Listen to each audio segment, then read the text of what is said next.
Hey, welcome to another episode of Fish Keeping Jamaica. Welcome to my channel. Today I share with you the fact that you can manage your convict cichlids population growth rate. Now I have several generation of convict cichlids within the spawn, and they will not hesitate to interbreed amongst each other. Now they will actually lay eggs, hatch eggs, and eggs becoming fries becoming free swimming, right?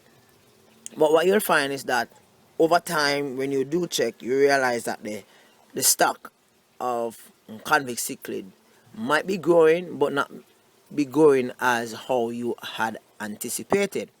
Now what happened is that convict cichlids are, what I call it now, avid breeders. They breed a lot, and there's a reason why they breed a lot, because they die a lot during the first couple weeks of their existence.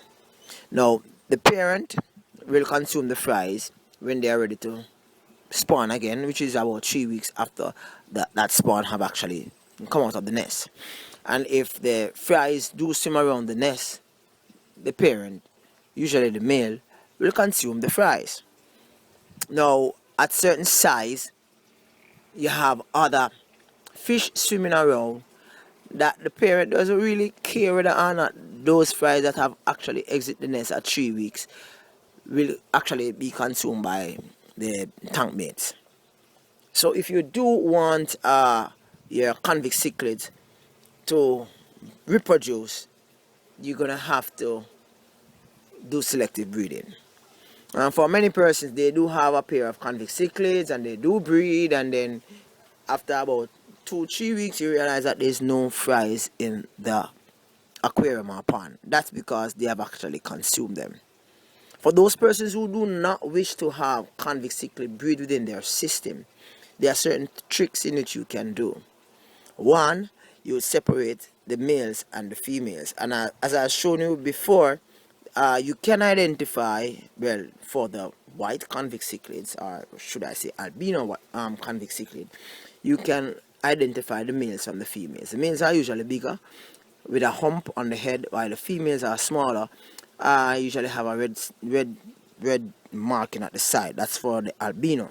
I am not sure about the other type of convict cichlids.